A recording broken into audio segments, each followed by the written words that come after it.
This is David Bose. I am the Communications Director for Washington Policy Center, and today we will be joined by Charles Prestrud. He is our Coles Center for Transportation Director, and we'll also be joined by Todd Myers, and a little later we'll speak with Liv Finne. She is our Center for Education Director. So this is Washington Policy on the Go. It is a video podcast and blog, and we will have this. Hi, Liv. We're already live because for some reason the machine just started us up right off the bat. So we're going to start with Charles, and then we'll go to Liv, and then we'll go to Todd. And it's going to be a pretty quick show today. And what we want to do is take your questions whenever those questions arise. It's throughout the whole seminar. If you have a question at any point, just enter it into the Q&A box at the bottom of your screen, and we'll get right to you there. Remember, these webinars are available weekly during the legislative session and every other week outside of the legislative session. So without further ado, we've given people a chance to log in and log on. We'll expect to see a few more people log on over the next couple of minutes. But I just want to remind you, just make sure that you put your questions in at any time. And then if there's a portion of this that you want to share with friends, or you see something that you think somebody else would like to see, we post these on our YouTube channel, usually within 24 hours of the broadcast. So I'd encourage you to do that, take that, share it, and let other people know about it, because it's a good way to introduce people to Washington Policy Center and what we do. Charles Prestrud is our Coles Center for Transportation Director. You had a really interesting blog this week about the Washington State ferry system. You were speaking about a story that you were quoted in the Seattle Times, and part of the challenge of the state ferry system is, especially for those who are relying on it as part of our highway system to get to and from work, they're seeing a lot of delays, a lot of problems, and they're promised that some new ferries are coming fairly quickly.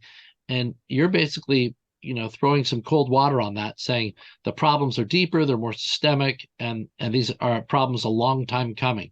So let's start with what's the problem that's plaguing the state ferry system right now, in your view? The ferry system has two problems, which they are very well aware of. One is they don't have enough crew to man all the boats, and so they've had to reduce service. This they knew even before COVID hit, that they had a lot of very senior employees who were either approaching retirement or already eligible. And these were the ship's captains, first mates, senior engineers, positions that you can't just hire off the street. It takes a lot of years of experience and getting Coast Guard certifications for those positions. So when they retire or leave, then it's not easy to replace. When COVID hit, there was the vaccination mandate, and 132 ferry system employees were either dismissed or forced into retirement. And as a result, ferry system that was already facing a labor shortage discovered they no longer had enough employees to man all the boats. That is the primary reason the ferry system has been unable to provide all the service in the consumer timetable this summer, and in fact for the last 2 years. And you mentioned before in previous postings that this is a problem that was exacerbated by the COVID firings. Yes. But there's also a retirement cliff coming, and we've seen this a long time coming, that this problem is going to get worse before it gets better. Am I correct in that? I believe that's true, because even though the ferry system has stepped up their efforts to recruit and train employees, sponsor them as they get their certifications, there's still people retiring every month. And so it's an uphill battle just to fill the vacancies, the new vacancies that are being created.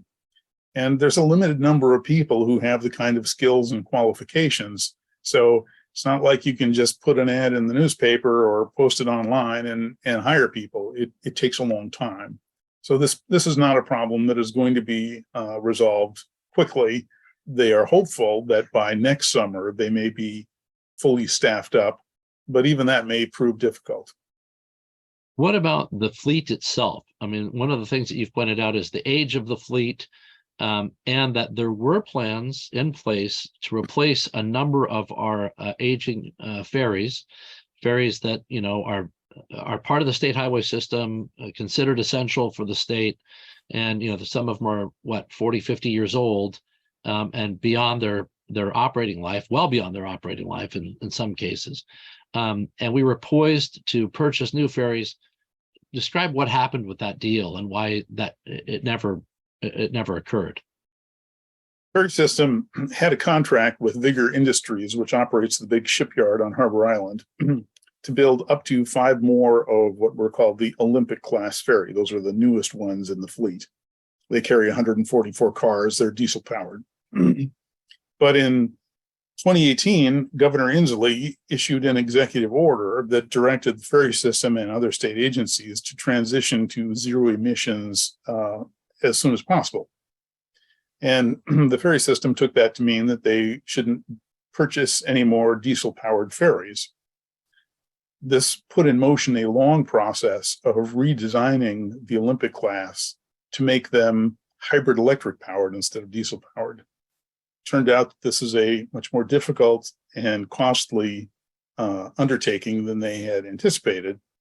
And after more than 3 years of work with the shipyard, they eventually were unable to reach agreement on a contract because the price had shot up from about $225 million or something like that for the first batch of diesel-powered Olympic class to about $400 million for the hybrid electric version. So the ferry system is kind of back to square one here, and they're going to be issuing a new request for proposals later this year that will be open to shipyards all over the country. But it takes a long time to get a new ferry built. These are not off-the-shelf parts. It takes a long time to order the materials, have the subcomponents built. And if it's hybrid electric, this is something that very few shipyards in the country have experience with. So they're hoping they can get another new ferry, just one, by 2027. But with each passing month, that timeline is going to be harder to meet. So it may be several years beyond that before the ferry system is able to add several new ferries to replace the creaky old boats that, as you point out, are 40 or 50 or in one case 60 years old. Is there any estimation on how much money, taxpayer dollars, were sunk into going in this already with no ships obtained? Because if we had this contract and years of planning went into it, I'm assuming a considerable amount of money was spent and lost in not obtaining anything at this point. Am I right in that? You are right. And I don't know what the exact number is. Obviously, millions of dollars were spent on the designing and engineering work that went into the hybrid electric ferries, which they ended up not purchasing, or at least haven't yet. It remains to be seen whether or how much of that work will be incorporated in whatever ferries the system does end up purchasing. There is also a significant additional cost in keeping the old ferries running for years beyond what they would have otherwise. So, I mean, in total, it's easily tens of millions of dollars, but I can't give you an exact number. And I should add here, it's not necessarily the fault of the Washington State Ferry System if an order comes from above their pay grade and says, you're not allowed to get these ships, we have to do something else, even though this other contract's been in the works for years. That's an incredible amount of, to me, that's a whole lot of authority that it's almost like the power of the purse being abused by the executive branch, in my view. But you don't have to comment on that now if you don't want to. But it just seems like a huge financial decision. And I'm sure Todd will add into this, but it's one of those things where I'm guessing there was other ways to reduce carbon emissions that would be less expensive than canceling these particular ferries and trying to get hybrid electric going for something that is going to be so heavy and carrying so much. It's like trying to get a hybrid electric coal train. It's just crazy to me. But I did want to ask too. You say that they're expanding the contract nationwide, but you also point out other shipyards. There's not very many that have experience with this. That means there could be some seriously significant delays, and we're just kind of hoping that that the maintenance put together for these other ferries that really should have been retired can somehow keep them afloat. Does that about summarize it? In the session of the legislature earlier this year, they appropriated a significant amount, tens of millions of dollars, for additional maintenance on the existing fleet. But even with that, the ferry system barely has enough boats. And in fact, in the last few weeks, they've only had like 14 or 15 in service when it should be 18 or 19, which is why you see service cutbacks all across the system. But yeah, they're going to have a real challenge keeping those boats in service for another 3, 4, 5, 6 years. There is going to be a significant cost associated with that, and probably unplanned service interruptions when old things break. What's the difference in cost between the basically diesel ferry that was originally ordered and a hybrid electric ferry? Well, it's interesting you ask, because the last Olympic class diesel powered ferries were about $225 million. The hybrid electric powered versions were going to cost about $400 million. That's per ferry. Mighty pricey. Some of that increase was just due to inflation, higher labor costs, things like that. In the last legislative session, Washington Policy Center suggested that when the new request for proposal is issued, that it also request a price quote for diesel-powered ferries, so the legislature would have some quantitative basis for making a comparison. I mean, one of the reasons we're in this problem is the decision was made to go with hybrid electric before anybody knew how much it was going to cost or how long it was going to take. Usually it's smarter to get the information so you know what you're buying before you make the decision. They could still do that, but I'm not sure they will. So I wouldn't count on the bids coming in bargain basement. They're not going to be anywhere close to what it would have cost if they had gone with more conventionally powered ferries. This just blows me away as far as everywhere you go at a grocery store now, because of the struggle of with inflation and other people just trying to get by. You've got the buy one get one free sale, and customers scramble for that. Only the state of Washington goes for the let's buy one and get one half. It's just crazy to me what they're doing. Let's buy one and pay for two. That's the new motto. So Charles, let me get to some questions for you very quickly. Who in Washington State administration is responsible for managing the ferry crews? Let's start naming names and pointing out the obvious malfeasance and poor management. Names. Any comments on that? I'm not going to give you any names. As far as managing the crews, there's union contracts that need to be followed. And so the people in the ferry system headquarters office who do the dispatching, their hands are tied in a lot of ways. And, that's just the way it is, unless they can find more people with the skills and credentials to put on board. Why not rehire those that terminated for not getting vaccinated? Well, that's something the state could easily do. I don't know how many of the terminated employees would be willing to come back. Most of them have moved on with their lives. But as desperate as the ferry system is, they ought to do that. They have said that they are now willing to hire people back, but you'd have to go through apply for the job and go through the hiring process. And if you've already retired, for instance, it can be hard to unwind the retirement process once you've already retired.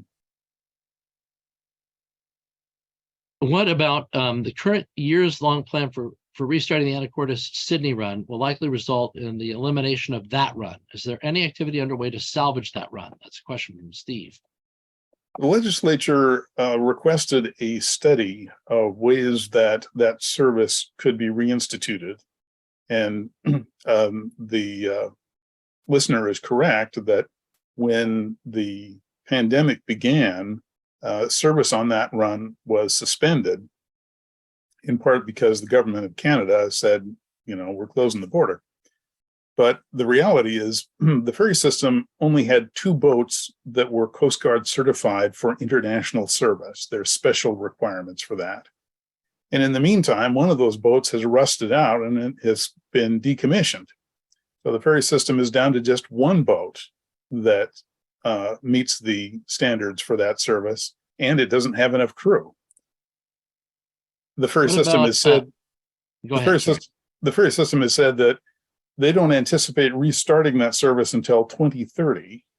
And a lot of things need to go right between now and then for that to happen. So it does raise the question, is there some other way to do this? And some years ago, the legislature actually did a study that looked at the possibility of a private operator, because there was a private operator very willing to provide the service. Is there anywhere in the world using electric ferries? Yes, there are. Norway has some, and I believe Finland and a few other places. So it's, the technology is maturing, but, it is expensive. Are the sizes roughly comparable, or are we talking? Most of them are somewhat smaller than the ferry system operates here. That's what I was wondering. Okay. Let's see. The governor made a statement as to the direction, but he did not say make a diesel boat. Those jobs will go out of state. Any comments about that? That the Ferry Commission made the decision, not the governor? The executive order in January of 2018 came from the governor, and that executive order didn't say where they should be built. It just said the ferry system needed to accelerate the transition to a zero emission fleet. Now, subsequently, the state legislature passed a new law that opens the door to contracting with shipyards anywhere in the United States. But that same law also specifies that these would be hybrid electric powered ferries. So that cost driver and everything that goes with it is still part of the directive to the ferry system. When I think of the opportunity cost that you've kind of exposed here in the last few minutes, in terms of how much money we're just throwing down the hole here, and additional expense that we're seeking to inflict on ourselves in order to achieve the same result. It floors me that there's not a greater concern for the impact that has on people on that scale. It's very frustrating. Well, if you think it's frustrating, you should talk to some of the people in the Bremerton who've only had 1 boat, or in Port Townsend who are down to 1 boat, or people on some of the other routes whose service has been interrupted on short notice. I mean, just yesterday, the ferry Chelan apparently scraped bottom up in the San Juans, so it's out of service. And if you're trying to get from one San Juan island to another, you have to wait and catch a ferry to go to Anacortes and then catch another ferry that'll take you to the other San Juan islands. So yeah, it has been very inconvenient for customers across Puget Sound. Yeah, it's now one of the reasons I didn't get a house in Bremerton or on an island was because I pay attention to Washington Policy Center's work on the Washington State Ferry System. So you got to watch for that. Charles, thanks so much for making the time today. Very fascinating and very appreciated. Thank you. You bet. All right, let's turn now to Liv Finne. She is our Center for Education Director, and Liv has an exciting piece about the expansion of school choice. And it's always good, I think, to hear about some good news. It's not here, so it's not as good as it could be, but it's still good news. Liv, tell us what's going on. Well, I was interested to see what was happening in Arizona, because after all, Arizona is not a foreign country, Dave. It's you can get there by airplane in 2 hours, and there policymakers have made a universal school choice program available to all families in the state. So anyone who's dissatisfied with their locally assigned public school can get what they call an empowerment scholarship account, which is funded with public funds to allow families to use that money on private school tuition, textbooks, tutoring, whatever their child needs to be educated, homeschooling expenses, and so forth. And so I just was curious to see what the, since I've been looking at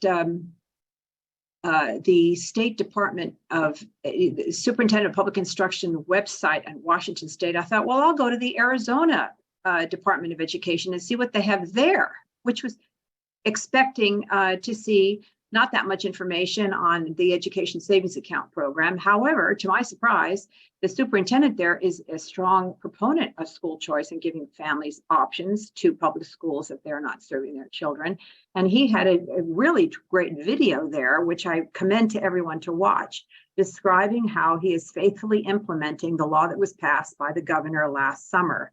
In the summer of 2022, the former governor, Doug Ducey, signed this bill making school choice universally accessible to every family in Washington State. I heard an interview of him by the Heritage Foundation, and he said that he was governor of Arizona for 8 years, and he started working 8 years ago, before at the very beginning of his governorship, to try to get this passed. And this bill passed last July 7th in 2022 was the culmination of his work on school choice. He's very proud of it.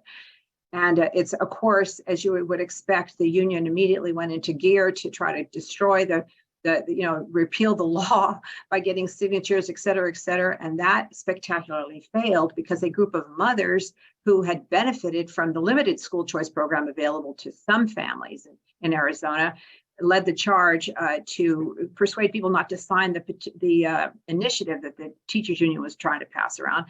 So the program is in place, the funding is happening, and the numbers are dramatic. 64,000 families have signed up in Arizona to receive funds in an empowerment scholarship account.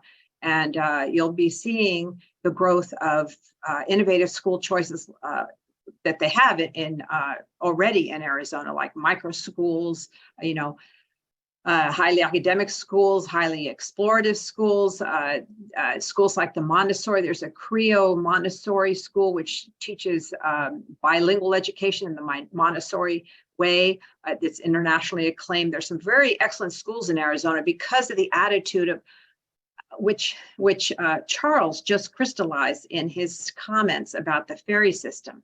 When the public system fails, let's look and see if we can do it some other way. I think that's just logical. If the public schools are not delivering, there's a private school sector that can deliver a quality education. So why not try that? And that's clearly what the state of Arizona is doing. It's exciting. Isn't one of the problems, though, that people tend to think, even if they think public schools are failing in some areas, they never think that it's their area, or I should say, they rarely think that it's their area, unless the school is particularly dangerous or something along those lines. But oftentimes people rate their school very highly, even if test scores indicate the school is actually performing very, very poorly. Well, that's the case in many suburban areas, but I wouldn't say that's true in urban areas, Dave. I've heard many unhappy people say, I wish I had a choice to the large urban district that they are assigned to.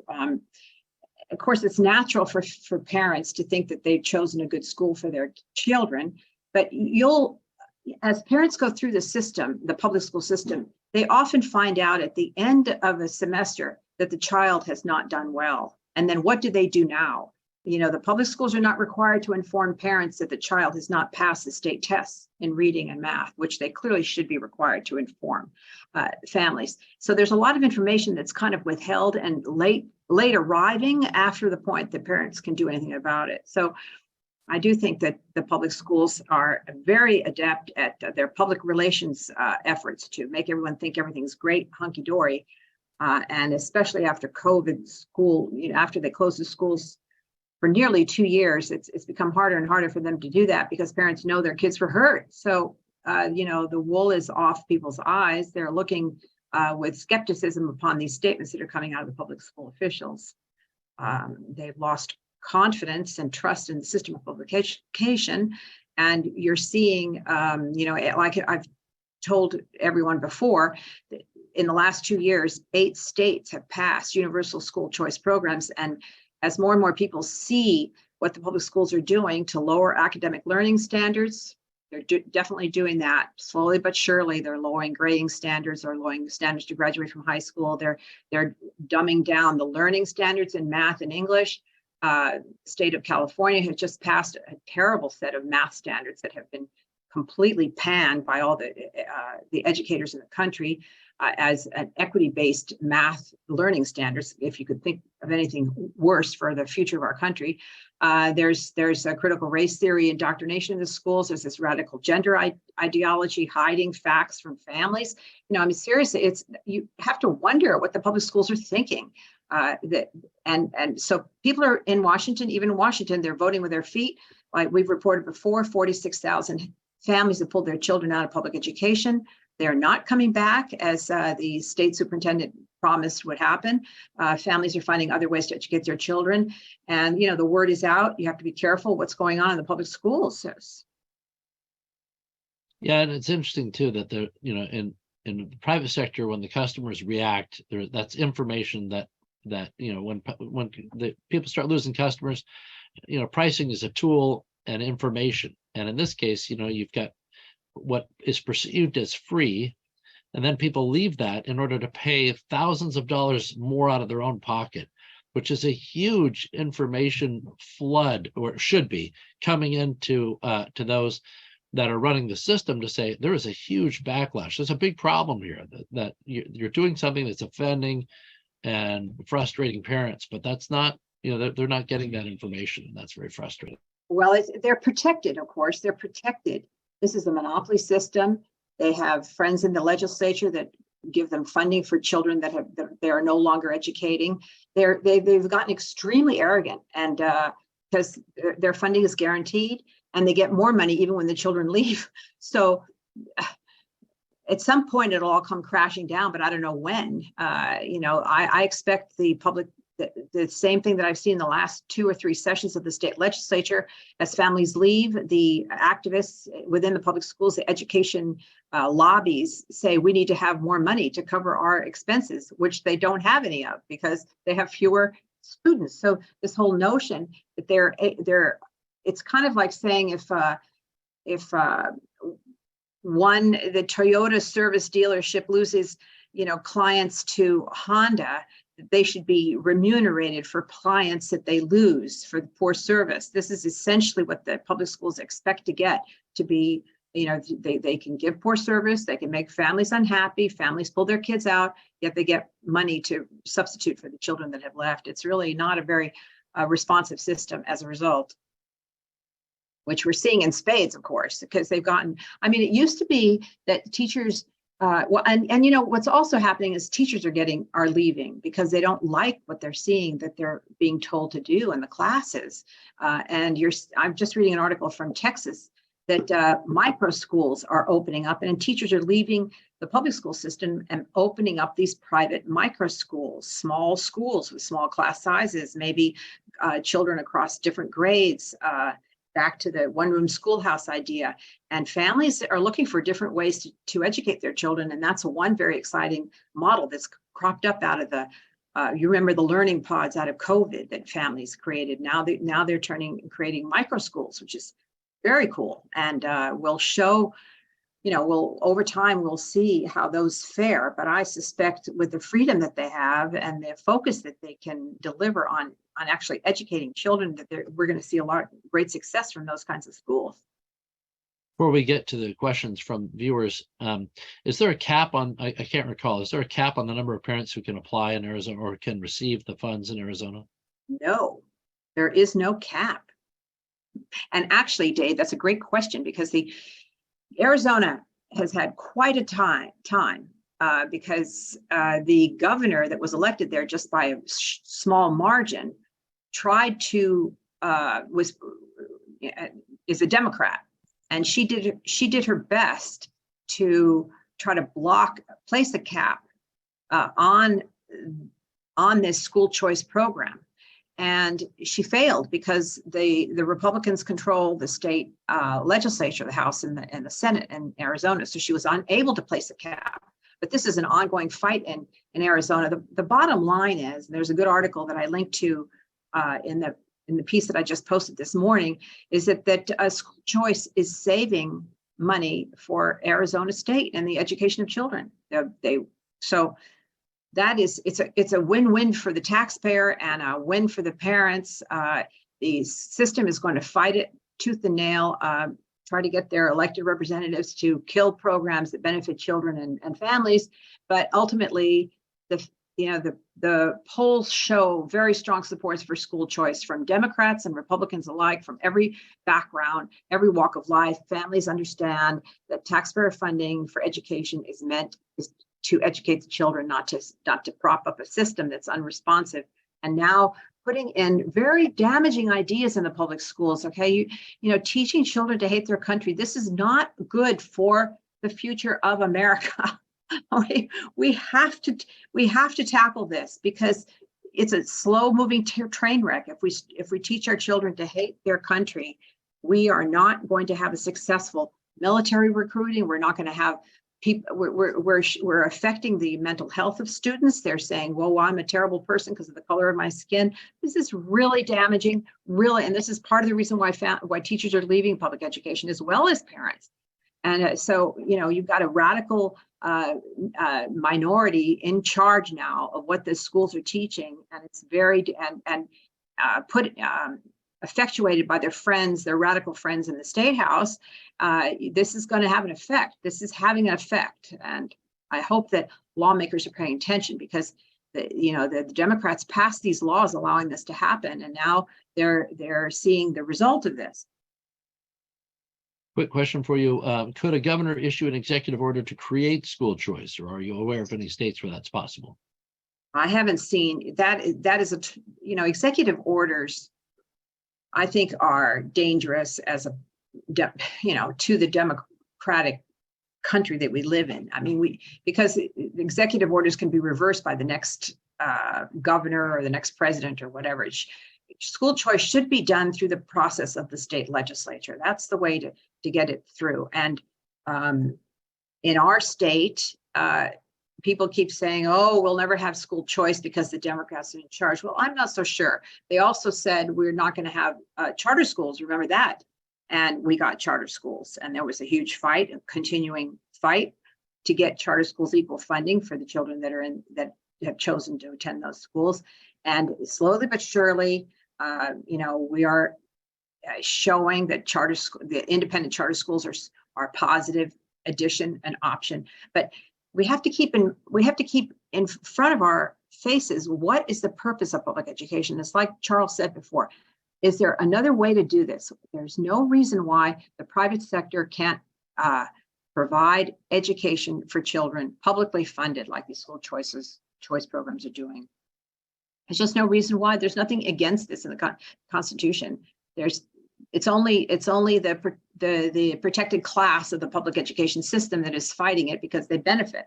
But to the teachers that are listening, they can go start a micro school. They can go work for a charter school. They can go work for a private school. It's not, excellent teachers will always find a place that will welcome them with open arms if they're truly interested in educating children.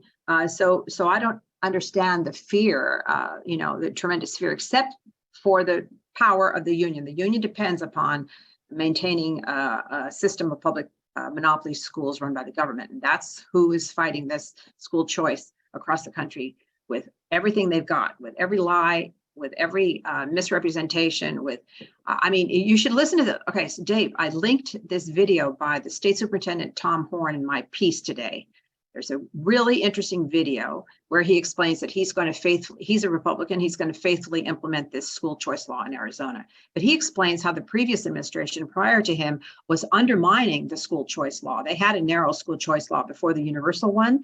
And what they were doing there, what this previous Democrat state superintendent of public instruction was doing, was that person was approving the use of these education savings account for non-education expenses to put a poison pill in, so that the union could use that as a talking point against school choice. So you see how corrupt that is when they implement a law illegally. They were illegally implementing the school choice law, allowing money to go to personal uses, not education purposes, in order to lay the groundwork for repeal of the school choice law. So that failed. We now have an honest state superintendent faithfully implementing the law and being very careful that that the money that is used in these savings accounts only goes to use for proper education purposes, and helping families get through the process. And, of course, when you have 64,000 people apply, that's quite a challenge for a government institution. I'm wishing them well down there in Arizona. Yeah, that's an amazing story, enabling the abuse of a law so that you can denounce the law, Exactly. It's like illegal behavior. It's outrageous. Yeah. I was shocked to hear this from the state superintendent, but I believe that what he said is true. And it wouldn't surprise me that as we go through this process of allowing school choice, this will happen again. So it's good to call it out. A quick question from the audience. Did OSPI change state testing before and after COVID in terms of standards? No, the state test is, no, it was before COVID that he lowered the cutoff point for passing. But during COVID, what he did was he made different avenues for graduating from high school available. So you didn't have to pass you didn't have to pass courses essentially to graduate from high school. So no, he's not changed the test because he actually can't, because it's a state consortium. The Smarter Balance Assessment Consortium is run by, he's on the committee, on the governing board of the test, but he can't do that easily without involving many other states. So no, he is not during COVID did that test change, but the results are telling, as I'm sure the person who asked the question knows. The first year after COVID, 70% of the kids in Washington state failed the state math test. And then the second year after COVID, now 62% have failed. And so this is what they call accelerating in recovery, when 8% fewer fail. Now, I don't call that success. I call that failure, like rampant failure. And I'll be very interested to see what the tests show this year.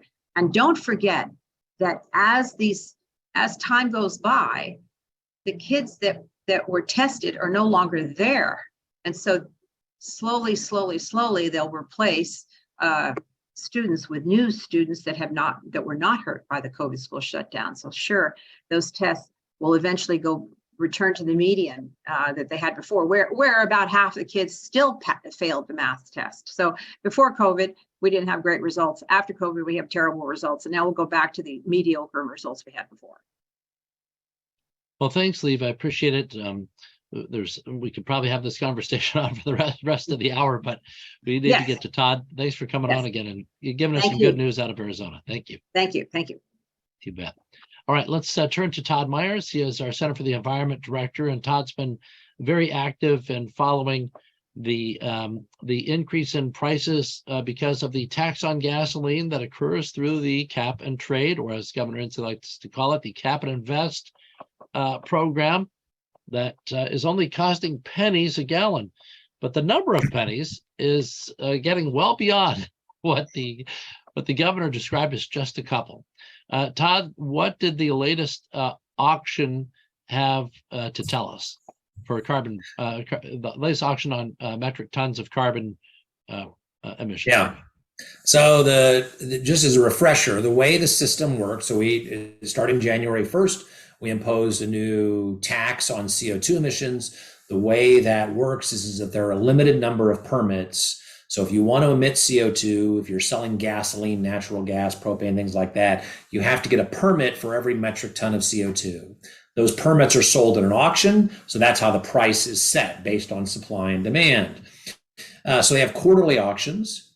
After the second auction, the price got so high that it hit a trigger. And what that trigger does is it forces a special auction. And that special auction, they sell more permits. Now, the hope is that by increasing the supply of permits, supply and demand, it will drive down the prices. There's a couple of things to know about that. The first thing is California has had this system for about a decade. We modeled our policy on California's. California has never triggered a special auction. We triggered it after the second auction. So it just shows you sort of how out of whack our system is. The second thing is that the permits are not free. It's not like they're just created. There's still a cap on total CO2 emissions. And so what they do is they take permits that should have been available in the future and move them forward. So what that hopefully does is reduce costs now, but it reduces the amount of permits available in the future. So actually it reduces the supply, which should drive prices up in the future. So it's not free. So it's a short-term fix, making the long-term goals even more difficult to attain. The last thing is that the way this auction worked was a little bit screwy. There was usually in an auction, everybody bids and the price goes to where people bid. At this, permits were offered at two prices, of $51, which is below what the last auction was, and $66, which is significantly above what the last auction was. And then based on the number of people who bid is how they allocate the permits. So there was about 12 times as many bids for permits at the lower level, which means that everybody who bid got about 1/12 of what they bid for. And at the higher level, at $66, which is almost 20% higher than the current prices, there were 3 times as many bids as there were permits. So what that means is there's still a lot of demand for these permits. So to just sort of finish this up, the third regular quarterly auction is at the end of this month. And based on the number of bids and the prices that we just saw, it's very unlikely that the prices are going to go down anytime in the future. And I think probably are most likely to go up. Who can bid on these carbon credits? What kind of companies, what do you have to do to be able to be a part of this auction? Yeah. So in the regular quarterly auctions, both people who have compliance obligations, so like people who sell natural gas or propane or gasoline or diesel, they can bid, as well as financial institutions, other people who want to engage, who want to bid, who see it as an investment, who think prices will go up or down. The other thing that's interesting is it's not just, people talk about the oil companies, but the University of Washington has to buy permits because they emit CO2. Washington State University has to buy permits because they emit CO2. So it's a wide range of organizations. But financial institutions can also bid. In the special auction, however, it's only open to businesses that have compliance obligations. So University of Washington, BP, propane sellers, people like that, who actually have to turn in credit. So it's more limited. But even with the fact that you limit access to the auction, even though these are more credits than were intended, the prices are still fairly high. If prices continue to climb, you mentioned that the second auction prices were pretty high, 20% higher. What does that translate to in per gallon of gasoline cost increase? Yeah.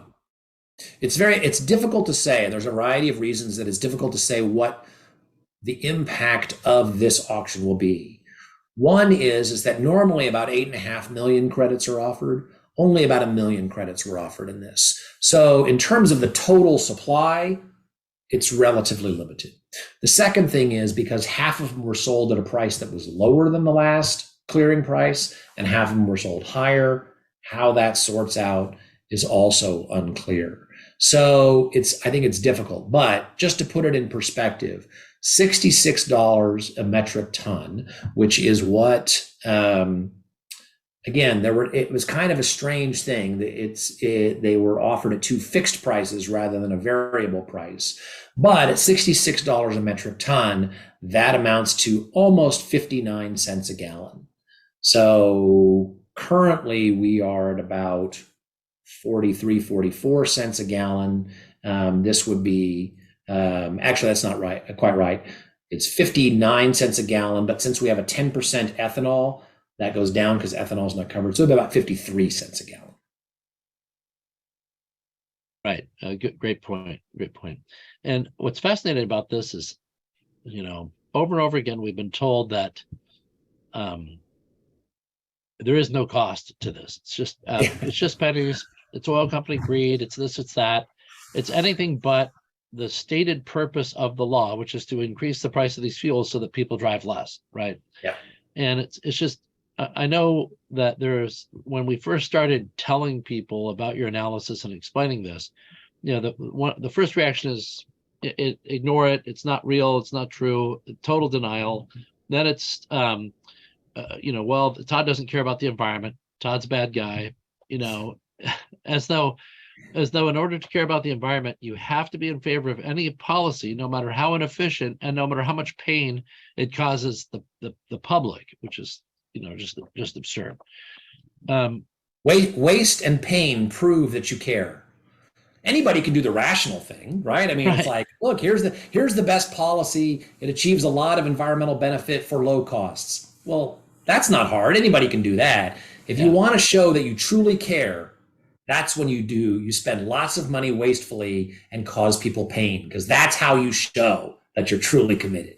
It's like a bad Jim Carrey movie, a bad Jim Carrey rom-com from the 90s or something where, he's going to give somebody flowers, and to prove that he really loves them, it's like, well, you just gave him flowers from the store. I didn't even use gloves, and I just broke off these thorny branches, just have hands shredded. This really proves that I love. And that's that's the experience of the taxpayers at this point, with the pain that's being inflicted unnecessarily on them on this. So when is the third auction, and when do you think we'll know more about what the future holds for Washington based on that auction? So the third auction is August 30th. They release the results 1 week afterwards. So in early September is when we will know the cost of that third auction. Earlier, is there any new efforts to try to reduce the ability for people to know about these costs? Or maybe we'll hold on to that for later. Well, let's hold on to that, because one of the things that's a foreshadowing of what's ahead. Yes, one of the things. So remember, Governor Inslee did a press conference where he attacked the oil companies and blamed the oil companies for this. And he said that he wanted to do transparency. So he is going to propose a bill next year that has transparency on oil company profits. But the funniest thing, there's two ridiculous things about that. One is that one of the people at that was Senator Wynne, who is the chair of the Senate Environment Committee, who proposed a bill that would make it illegal for oil companies to show the carbon tax on their invoices. So he complains about transparency, but tried to pass a bill that would actually hide the cost of the tax. Well, and then the second thing is that not for me, right? Yeah, that's exactly right. Yeah. And then the second thing is that they complain about what's called the markup. So Washington State has a very high markup from the wholesale to the retail. So what your gas station, like Costco or Safeway or one of the branded gas stations, markup from what they buy wholesale to retail is higher in Washington than in most other states. And that was the reason that they cited for wanting to look into this. But they're not asking Costco why they're marking it up. They're asking the oil companies. Well, the oil companies aren't the one marking it up. It's Costco, it's Safeway. But of course, they don't want to go after Costco and Safeway. They want to go after the oil companies. So the whole argument about why they're doing this is dishonest and absurd. But if it helps to distract from the cost of their own policy, they'll say anything, no matter how absurd it is. This is a question from Heidi. How is the nearly $1 billion being collected being spent? That's a fine question, and we don't know the answer to that. So we know the answer for some of it because some of the anticipated revenue was put into the budget. But they have collected so much more money than they anticipated that we will only find out how they spend it in the next legislative session starting in January. Now, the Climate Commitment Act, which is what created this system, has some categories of how you spend the money for different types of things, for climate mitigation, for subsidies for electric vehicles, for a whole range of things in a very complicated formula. So what they will say is, well, it's going to go to these things. But what happens is two things. First is money is fungible. So rather than spending something from the general, fund for something, they can just reduce that money and replace it with this new tax revenue that they found. And then the second thing is that while people say, oh, we're creating a fund and going to put this money into the fund for climate mitigation, virtually every budget steals money from one of those dedicated funds and uses it for something else. So if the government decides, if the legislature decides, you know what, we need to spend more on mental health, there is nothing that stops them from taking money from this tax increase and spending it on mental health rather than on the things that were originally in the bill. So we will see. But we don't know yet, and we won't know until next legislative session. Kind of an unrelated question that came up was, do you know the cause of Washington's wildfires? Is this an arson problem, a lightning problem, or what's happening? That's a good question. I don't know. The one that everybody is focused on is the one in Medical Lake, obviously, because there were so many houses that were destroyed, and I don't know what the cause. The last I saw that the cause was under investigation. But the vast majority of fires, wildland fires, are started by humans, either intentionally or mostly unintentionally. Are you familiar with the C40 Cities Climate Leadership Group, comprised of 100 cities worldwide, including Seattle, with year 2030 targets of, quote, zero meat consumption, zero dairy consumption, and zero private vehicles owned? I have not heard of that. Doesn't surprise me that Seattle has signed up for it. Just as a reminder of how successful Seattle is at these sorts of promises, they set a target for 2020 to reduce CO2 emissions. Everybody set slightly different targets. So I can't remember, but I think it was 30% below 1990 levels, but something in that range. Even with COVID, Seattle missed its 2020 CO2 emissions target. So they shut down the economy, right? Downtown Seattle is, basically a ghost town, and they still missed their CO2 targets. And what's of course amazing is that these are the same people who then pound their chest and talk about how they are climate leaders, even as they can't meet their targets, even with the help of COVID. So that's an absurd 2030 target. But the thing I remind people is the problem with government is not that it is hyper competent, is that it is incompetent. And so they make all sorts of these proclamations about things they're going to do to create a utopia, and it never quite works out. There's a comment here from Lawrence. We need the tax sticker back on the pump so people will know the taxes the state government has. Of course, part of the problem with that is this particular tax, they would say, well, it's not on the pump. It's not a tax on gas. It's a tax on emissions. So they do it on the back end and hide it there. But anyway, he says that they threaten gas stations to remove them. Costco told me when asked, need a law to make all taxes listed as it is on any receipts.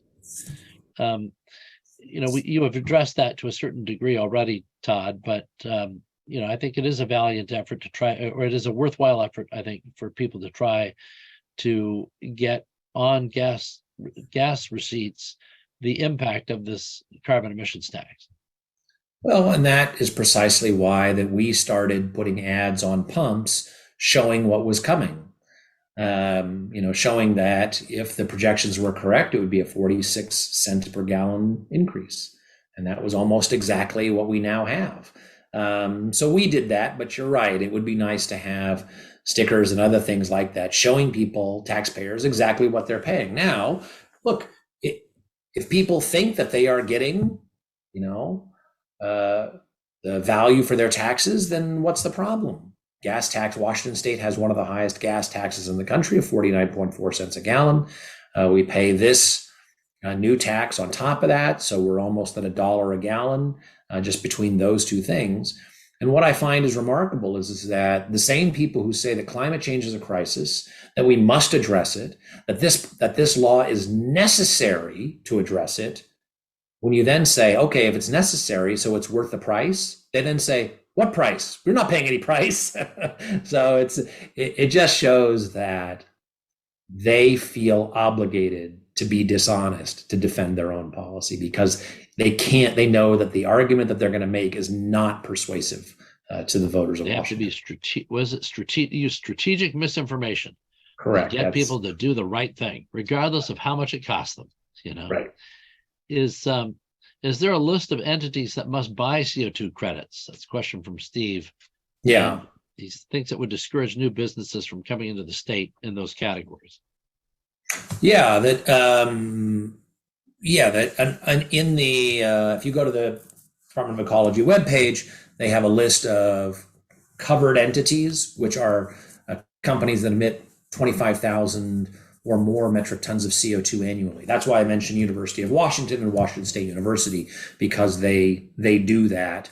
And so they are covered entities along with several others. So you can look that up. Along those lines, I got a call from somebody in Wyoming, a natural gas company who did some small amount of business in Washington State. And they said, I told my boss about this law, and he said, that's ridiculous. Nobody would do that. You need to double check your facts. And so the guy called me to say, is this really true? And I said, you are correct and your boss is wrong. It is ridiculous, but it is true. So yes, other states are watching. Well, Todd, I know you've got some interesting work coming up, so I'd encourage people to be closely following WashingtonPolicy.org, because there's more breaking on this kind of nonsense on a weekly basis, and there's more coming up, I know, and always appreciate you providing the essential materials, so to speak. So thanks for coming on. Yep, nice to join you. You bet.